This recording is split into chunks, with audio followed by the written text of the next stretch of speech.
Hey, haven't you moved out already? You're always so slow. The movers will be here in an hour. My husband and his affair partner grinned and kicked me out. A week later, the doorbell rang, and when I answered it, they were there. How did they know where I was? But I did my best to pretend I didn't care. Hey, you! What did you do? What in the world are we talking about? My name is Claire, a 38-year-old housewife. My husband Alan and I have been married for 10 years. I guess this year we're supposed to celebrate our 10th anniversary. But for me, I am amazed that I have endured it for 10 years. That is how hard it has been for me. The reason I felt that way was because I had to endure all the bullying from my parents-in-law. Hey, bring me my coffee. Yes, right away. Claire, haven't you washed the bathtub yet? You haven't even finished weeding the garden. You're such a dawdler. I'm sorry.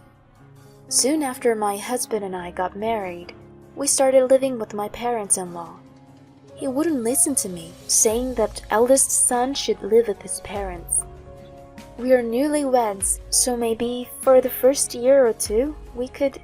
Don't be so selfish. Mom and Dad are the ones who want us to live with them, and it would be a good opportunity for you to learn how to do housework too. Anyway, we are going to live together, okay? That's what my husband said to me after we got married. And he couldn't tell me this before we got married. But I still loved my husband, so I agreed to move in with him, even though I felt it was unfair.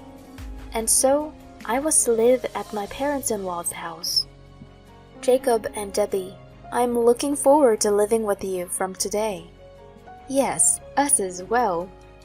On my first day at the house, my parents-in-law were very kind and greeted me with warm smiles. So I thought I would be able to enjoy my life living with them. However, my expectations were soon betrayed. The next day, my in-laws immediately started to bully me. Hey, how long are you going to stay in bed? My mother-in-law woke me up angrily with a devilish look on her face. I hurriedly checked the time on my phone, and it was only 5:30. It's only 5:30. So what? Do you really think you can do all your chores if you wake up later? I had no idea what my mother-in-law meant, but I soon came to understand. First, you must make breakfast for our family, pancakes for Jacob and cereal for me. You need to make salads and cook some eggs for each of us too. You will also make Alan's lunch for him to bring in a lunchbox. With such detailed instructions, I would certainly have to get up early in the morning. I tried my best to make breakfast for my in-laws and the lunch for my husband, even though I was still sleepy. But when it was time for breakfast, my in-laws were furious for some reason. What is this breakfast? What? I just had scrambled eggs yesterday. You can't make me eat the same thing 2 days in a row. Claire, you have to make something different every day. I'm sorry, but I didn't know what my father-in-law had for breakfast because I arrived yesterday afternoon. I was shocked because their reason of anger was unreasonable, and when I glanced at my husband, he seemed to have no interest in me at all and was munching on his own breakfast while watching TV. I was extremely saddened that he would not protect his wife as a husband. My in-laws continued to yell at me, and I couldn't even eat my own breakfast. Finally, when it was time for my father-in-law to leave for work, I was allowed to have my breakfast.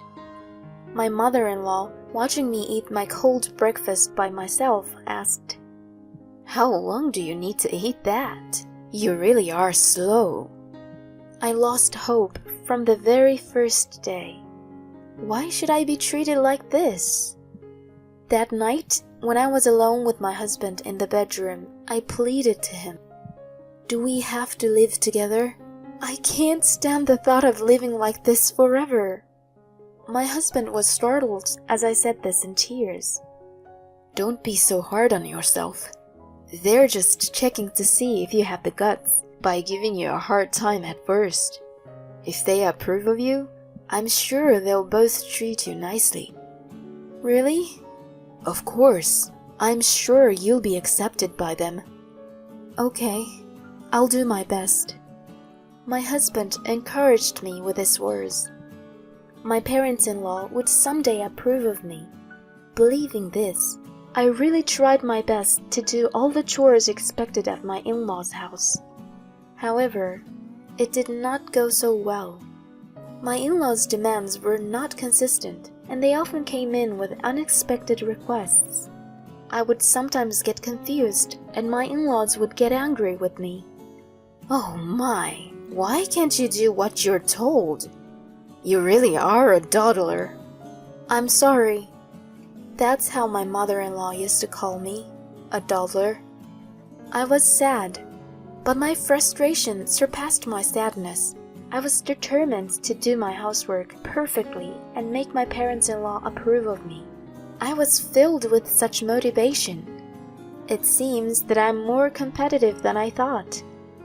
So no matter how unreasonably they treated me, I endured it. Gradually, I stopped worrying about my in-laws' bullying. I began to see them as two barking dogs, if that's an appropriate way to put it. Therefore, the stress caused by my in-laws did not accumulate so much.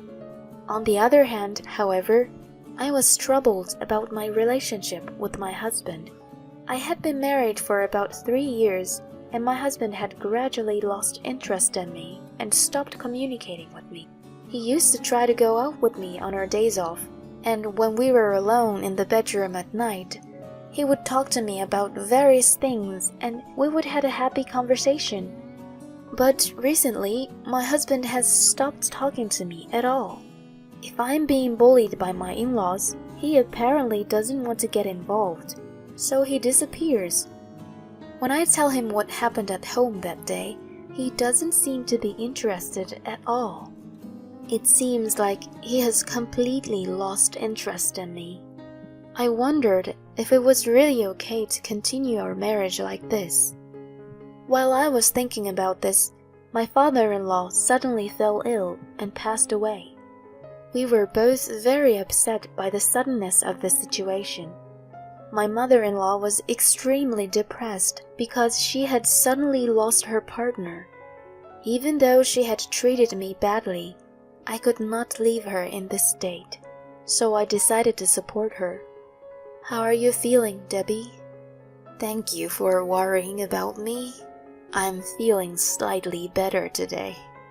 My mother-in-law was no longer the bullying mother-in-law she had been. It was as if her heart had completely weakened and she didn't have the energy. So I decided to do many things to take care of her. I did all the housework, of course. I tried to buy her favorite snacks and sweets as much as possible. I even took her out to a cafe if she looked like she could go out. No matter how badly she treated me, the shock of losing someone you had been with for so many years must be immeasurable. As I treated my mother-in-law like that, she gradually got better. She started smiling more and started to do things by herself. And for the first time, my mother-in-law expressed her gratitude to me. Claire, thank you. Thanks to you, I am back on my feet. I am sorry I've been such a jerk to you. It's okay, Debbie. I hope we can support each other. At that moment, I felt as if I could have a heart-to-heart talk with my mother-in-law. After that, the bullying stopped completely. And so I was able to build a good relationship with my mother-in-law. I remember when I first got married, I thought about running away because I felt it was too much work to cook a different type of egg dish every morning. That's how my mother-in-law sometimes talked about my father-in-law. My father-in-law was a very strict man, so my mother-in-law was often forced to obey him. and she had come to think that was normal. However, with the death of her husband, her sense of values began to revert back to the value she had before she got married. Basically, my mother-in-law herself was not that meticulous. She was a person who felt that if she could do 70%, it was okay. But that changed when she got married and was under the guidance of her mother-in-law. My mother-in-law told me many stories, like how she and my father-in-law first met and how they were when they just got married. I enjoyed listening to her stories very much, and I was able to spend quality time with her. So I didn't mind that my relationship with my husband was not so good. However, after a few years passed, my mother-in-law's age gradually made it impossible for her to live as she wished. Her legs and back began to weaken, and she began to need frequent hospital visits. But even going to the hospital was reaching their limits, and she began to need a wheelchair to live.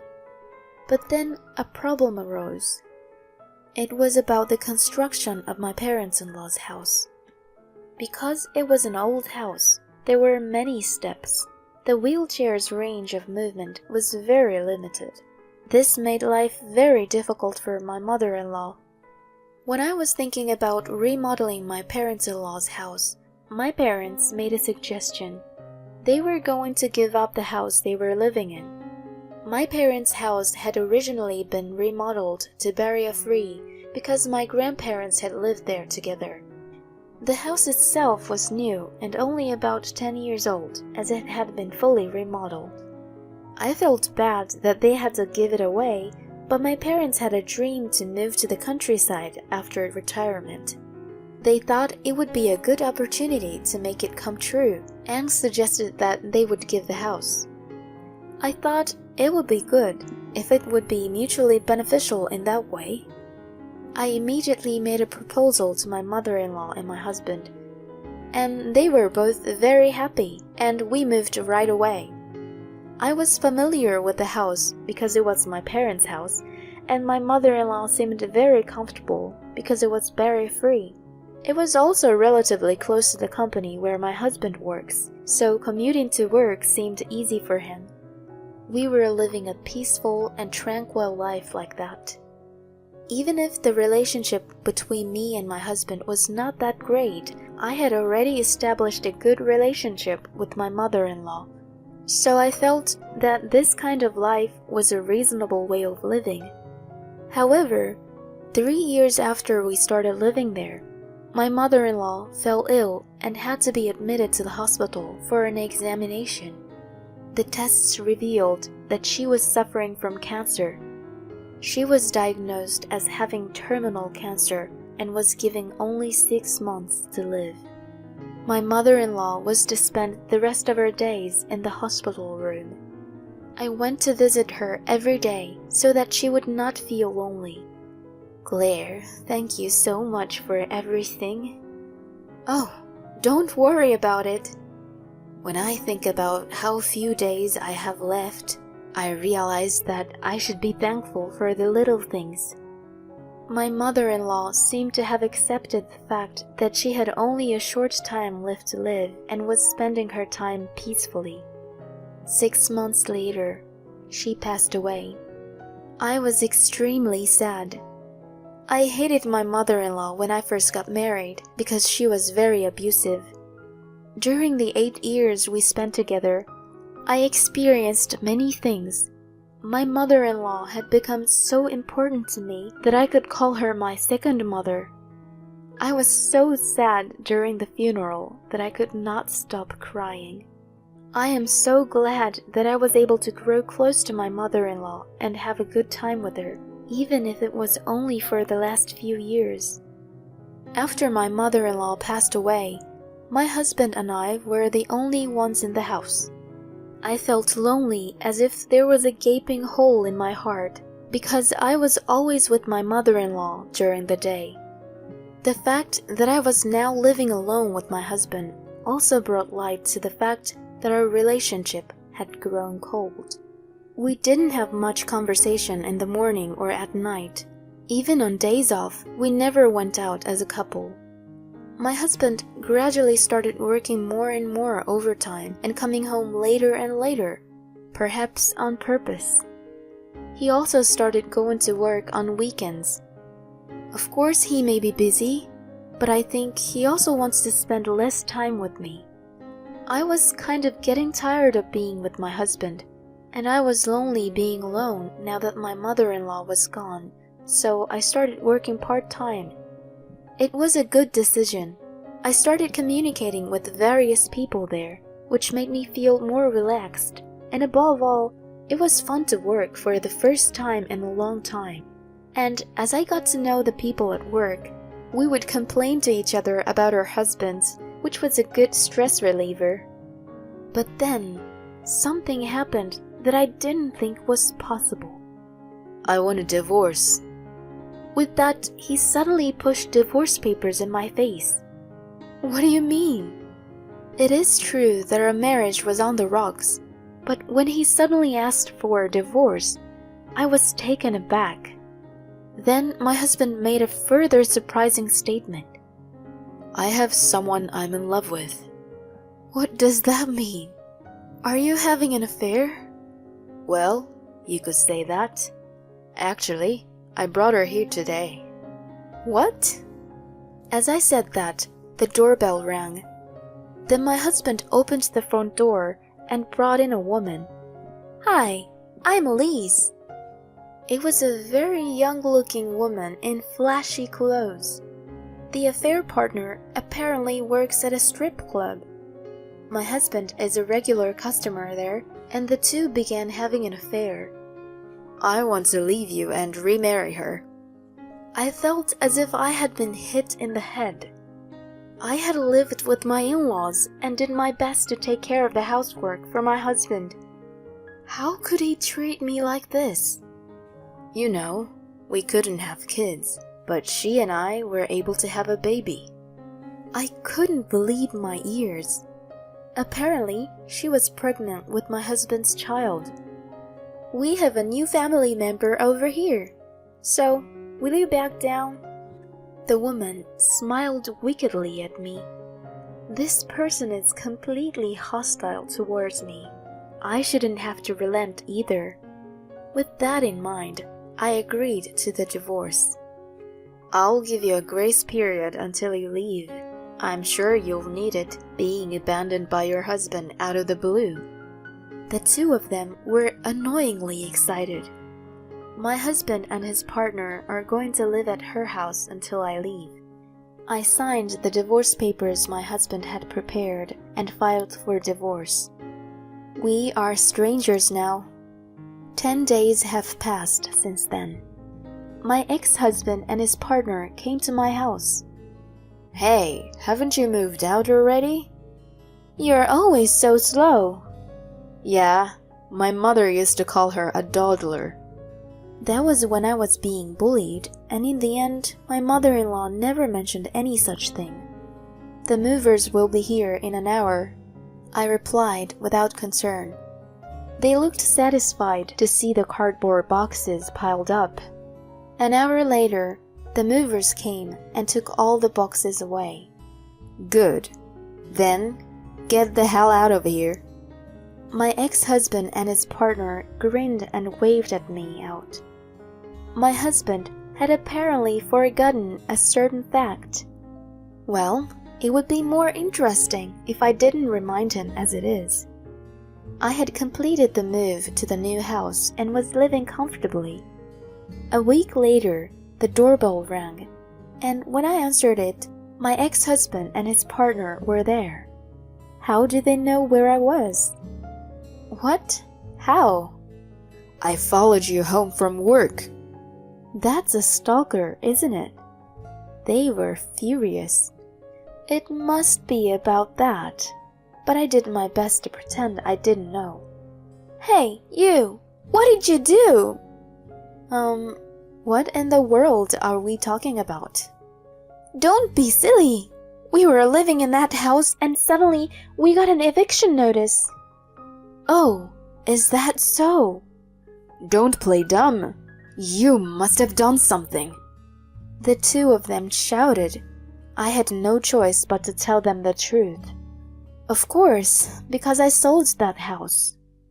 What? Why did you sell it without permission? I mean, you can't do that. What are you talking about? That house is mine. What? The woman exclaims in a funny voice. That house was given to me by my parents. It's in my name, so it's up to me if I want to sell it. What? My ex-husband finally remembered and was speechless. Then that house won't become our house? No, it won't. What? That's not what you promised. We got together because you said you had a house we could live in. But I can't do anything about it. My ex-husband and his partner started fighting, so I told them that if they made any more noise here, I would call the police. Then they ran away in a panic. But my sanction did not end there. Naturally, I demanded alimony from them. I charged them $50,000 for my ex-husband and $30,000 for the woman. And I told them something. I told them that my ex-husband was infertile and could not have children. I had suffered from being unable to have children in the past, so I forced him to have a test done as a couple. When I got the result, it was right around the time my father-in-law passed away, so I had missed the timing to tell my husband about the result. Since then, we had completely grown apart and I had failed to tell him. It seems that what I accidentally failed to tell him turned out to be a terrible bomb now. The fact that he is infertile means that the child in the partner's stomach is not his child. The two of them were in a difficult situation because of this. As a result, they decided to split. However, of course, I have demanded alimony from both of them, and I will make sure they pay it. If they fail to pay, I will seize their wages, so there will be no problem. My ex-husband, who lost his house and his partner, is living alone in a shabby apartment to pay off his debts. Also, the woman returned to her parents' house and asked them to help her raise her child and to help pay her alimony. Both of them seemed to be in hell, just as they deserved. I was hired as a full-time employee at my part-time job, and my income increased drastically. I am now living comfortably in a studio apartment and devoting myself to my work. I am not ready to give up yet, so I'm going to look for a partner as I work on my career.